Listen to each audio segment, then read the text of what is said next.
What am I saying? Hi, we're Fit for an Autopsy. You're listening to DaBelly. Yeah, I'm Joe. Say, this is Joe. I got say this. Tim, then Pat, and then you say from Fit for an Autopsy. I'll just say your names. No. No. Say my name. Say my name. Say my I name. hate this. What's guys? Yep. Yes. Good What's job. guys? Hey, What's guys? That's all you What's get, guys? fuckers. What's guys? That's all you're getting. What's guys? What are guys? Ready? What's up, guys? Joe from Fit for an Autopsy with Tim, Pat, and you are listening to DaBelly.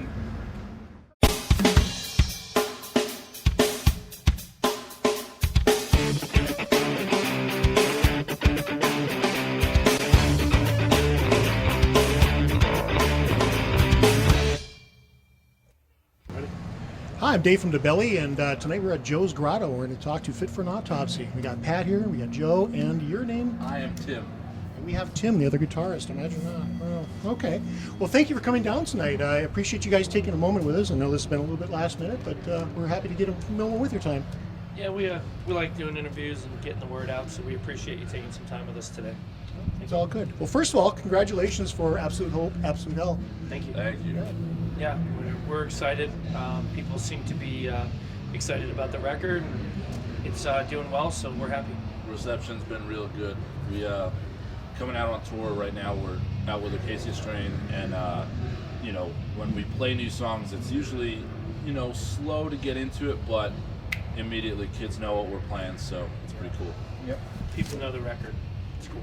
Yeah, there's obviously been some changes in the band, the addition of Joe on vocals. Yep. Boy, that seemed to come together really quickly. He was in the band for a week or so in some of your studio. How'd that all come together? You know, was there like a synergy there? Or? We tell this story every interview, so I'll just I roll. don't think Tim's ever been here. Yeah, I don't think Tim's ever been here.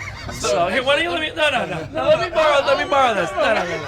No. So here's what had happened was, so we lost our original singer. I mean, he had some shit he had to do on his own, and he's doing it apparently. So we lost him, and then we thought we found a guy, and that didn't work out. So we found another guy. Then we found another guy. That didn't fucking work out either. Pardon my language. So we go to Europe. We're in Europe. We're mulling around Europe, trying to figure out what we're gonna do. We just knew that the guy we had in Europe it's not, you know, just a taste thing. It wasn't perfect. And then we get to Australia from Europe, and I'm like, we're on a day off.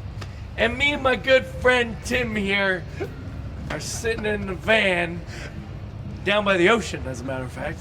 And Down by the river. and and I'm like, shit, what are we gonna do? And then he goes, hey, you gotta hear my buddy's band. It's called. No. Listen. I was laying down I'm and telling I the looked staring story. up at the ceiling, And thinking about who whatever. whatever. I steal from a local band back home, and I remember looking at the ceiling and literally just face to palm, just literally hit myself. He's in the lying. head. No, I'm serious. It's not how it went. He let me hear the 100%. Refuge record, and I said, why don't we have this guy? And then the light bulb went off. However it happened, we were in Australia. I said, I think I got a guy. We think you got a and guy. I We stole listened to the Wi-Fi record. 2 blocks away. Sitting Yeah, blah, outside blah, before they blah. opened. Whatever. We like making fun of Tim because he screwed up. Because he's senile. It's because you're so young, you haven't figured out the truth yet. Yeah, that's it. So basically what happened was Tim's an idiot, and he didn't bring this wonderful beast of a singer who we are so happy to be with. He's easy to get along with. And he's a super nice guy, which is very true. He sucks. Very talented, and we wouldn't have been able to do the new record and go the direction we're going without him, so we're lucky to have him. You guys fucked up. So about the only thing I'm going to believe from all that shit is that you guys were in Australia. Yeah, it's, 6 of one, half a dozen of the other. All that matters is that we learned how tight of a knit group we are by going through this struggle to find the right guy, and then now we have the right guy. You know what I mean? It's something that you prove your worth to each other by going through struggles. You're not defined as a person by the easy times in your life. Smooth ocean never made for a good sailor. It's true. So we've got a great team, and I'm proud to be in a van with these guys and doing it, and proud to have Joe here, so it's cool. There were some other changes on this record too. I read a comment that you, for this album, you wrote for the song rather than just a riff. You found a great riff, of course, because that is the start of every song, but Right. you were writing for the song. Tell me a little bit about that change. Okay, well, when you write a record, you can take two approaches on it. You do like a record where you write a bunch of songs and you put them together, or you come up with a concept and then you write an album. And both of those things are great because they make for great music. But with this, we sat down and decided, and our old method was always everything so like in your face, lots of tempo changes, stuff like that, which is great. And we still do that on the new one, but we're writing more for the idea of the overall feel and mood of a song and how it works with the record. Instead of just putting a bunch of parts together, thinking about tempos, thinking about the way it's going to work, putting in the ideas of, hey, let's kind of run with like more of a song instead of a bunch of parts put together to make a piece of music. If that makes sense. It's the only way I can explain it. And that's all Will. Will's a genius when it comes to that stuff. We have another guy in the band who doesn't tour with us because he's a very busy producer engineer and very sought after. And he came up with the concept and idea of, hey, let's write the songs for the sake of the song and not just the sake of the part. So it's definitely an interesting approach, and I think it's making for more mature music for us, lyrically and musically. And it's more interesting to play. The heavy parts sound heavier. The more atmospheric stuff is cooler and more interesting to get into. And I'm pretty proud of the direction we're going in. So. Much like adding a moment of silence in a song, it's surprising to everybody how deafening the sound is before and after, and how quiet the sound is during the silence. Oh Yeah, and how awkward and weird or cool and interesting it can make you feel. Oh yeah. Just something little can make you feel Yeah. weird, like a weird noise, or take that chord, flip it around, and make it rub up against the other chord, and it's just it just does a thing, Different dynamics, especially like, when you're writing. There's so many bands that I listen to nowadays that don't, like you said, they'll write a riff and say, all right, I want to work around this riff, and it comes out pretty cool. But when you have an idea for how you want the song to make somebody feel, and I want somebody to feel like they just got their fucking heart ripped out of their chest, and they're either down in the dumps, just make somebody feel like how we feel writing the record. Yeah. I feel like you have a little bit more of a connection with your fans that way than just throwing together a bunch of riffs and just putting it out. Perfect. I wanted to talk a little bit about the sound. It's you've expanded the sound of the band as well. It's so much bigger. There's what difference did you make in the studio? How'd you come up with this? Slow down. Yeah. Slow We down. slow- Not slow down like tempo. Yeah. But like slow down and play shit that's sick. Take your time. Yeah. You don't want I- to rush it. You want to make sure everything's super solid before you put everything in stone.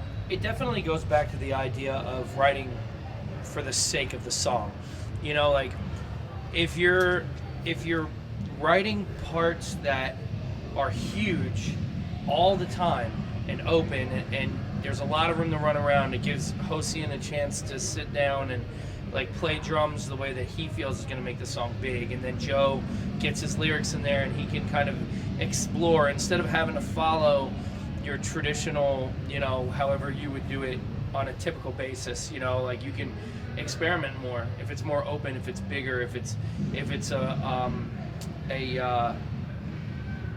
a more open sound is the only way I can put it. Like our old records are very abrupt, like very in your face, hit you hard. Like this record, it like kind of every heavy, hard, fast part sneaks up on you because there's this big open thing. And we have this terminology that we use, like arena music, like music that's made to be big and sound good in a huge room. Like nothing is more powerful than that. Your AC/DCs and your, those bands write these riffs that are so huge. And we're trying to like learn from our forefathers in a way, like kind of open up more, loosen up, not be so quick to deliver the punch. Let you get the setup, throw a quick jab, throw a quick hook, set you up, and then knock you out. You know what I mean? And it's definitely worked. But Joe was part of that. Like we had a singer that didn't necessarily have the bag of tricks that Joe has. So we couldn't always do that. We kind of had to write for what the talent called for. You know, our old singer was very talented, but Joe is capable of a lot of different things that he couldn't do.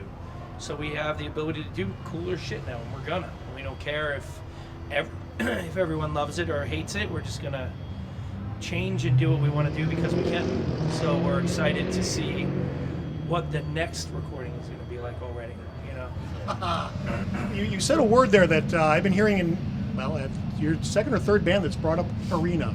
Yeah. It's funny, the bands are, whereas arena rock had been such a taboo subject for a long time, I mean, bands kind of ran away from it. But I think the realization that you can write a chord that fills a room. Yeah. And let's be honest, man. Like, writing music like that can take over a crowd of 50 to 100,000 people. Like, fuck the money, the bullshit. Like, being in front of that room and having them feel the same way that we feel on stage, that's sick. A lot more powerful. Yeah, a lot more powerful. We actually are going to play as a band, play our first open air festival. It just got announced. We got added to With Full Force in Germany. And that's a big one. We're going to play in front of a lot of people. And I'm probably going to poop my pants.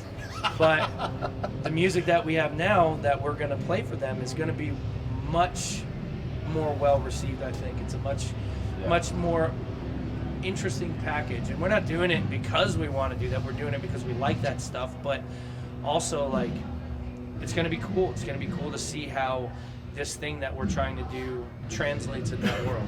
You know, I want to play arenas. I want to play in front of 100,000 people. I mean, think about that. That's one show is 2 tours worth of people. Well, also, you think about it, I love fast music. I think across the board in our band, fast music is definitely a part of what we grew up on and what we love. But, like, slowing down a little bit, taking the time to really, like, let notes and chords resonate through people. It's like, you're not going to get every single one of those notes when you're playing on bigger stages. Like, that's why, he referred to AC/DC. AC/DC is not playing, I mean, besides Angus Young, ripping a tasty solo or something like that, you're not going through a crazy amount of notes in a short period of time. It's a very, very big riffs, very open riffs, and it's kind of cool to be in a metal band that's adopting not their style, but their outlook on writing music. Sure. Bands like that, like we always talk, like, some of our favorite bands, like Pat loves Steely Dan, like I love Pantera, like one big influence for us is Gojira, like the same shit, like even Metallica, Slayer, like Slayer plays fast, but there's a lot of stuff that they write that's very open. I mean, one of my favorite songs, Seasons of the Abyss, like, dude, that opening riff is so big and so, like, it just hits hard, So, adopting those styles is pretty cool, especially in the studio. There's an online girl that does piano covers of some of these songs, and she does VK Goes Wild. She does Season of the Abyss. It's amazing to hear. That's awesome. That song is so well written that it translates. Yeah, and Tori Amos, when Tori Amos did the Raining Blood cover. What about the Cardigans did that Black Sabbath song, Sabbath by Sabbath? Yeah. Yeah. So, like, and it translates. It's crazy. You can take a band like the Cardigans or, a piano player, songwriter like Tori Amos and have them do, like, a straight up, like, thrashy death metal bands. Yeah. Slayer is, like, the original epitome of fast, like, aggressive music, and to have it translate, there's got to be a reason why. So, I don't know. We'll see. Maybe we're doing it right. Maybe we're doing it wrong. Who knows? We'll figure it out soon enough, It's all about great songwriting. Well, you've already stepped a little bit into my last question, which is touring. You guys got a new album out. Of course, next year is going to be busy for you. What else do you have going on beyond the festival? Nothing really announced. No, we have this tour that we're finishing up, which we will be out until the 13th. December 13th, and then we have like a month and a half off, and then we have something that hasn't been announced in the March-April time, so keep an eye out for that. And then we also have something in February that's probably going to be overseas, Also not announced. Also not announced. There's a lot of stuff There's that a we lot. can't tell you it's- about, yeah, but it's but there. keep your eyes happening. open. Like the only reason I'm mentioning it is so you can keep your eyes on social media. You know, like yeah, I can't tell you who, what, and where, but I can tell you that we are going to be out around those times. Doing something. We're doing some stuff. We may or may not end up back in the studio at the end of this run to do a thing. That might be a thing. So there's a lot of stuff going on. Lots of hints. Lots of hints. It's like, you know, too bad. I can't. I don't want to get in trouble. So, you know, there could be some really cool stuff going on, but it's all going to start to slowly come together, and we're going to start announcing it on social media and all that stuff. It's going to be a big year. A lot of cool, interesting stuff. So we are excited. Looking forward to it. Thanks for your time tonight. Thank you so much. Thanks. Awesome. Thinking my lips is once a wall.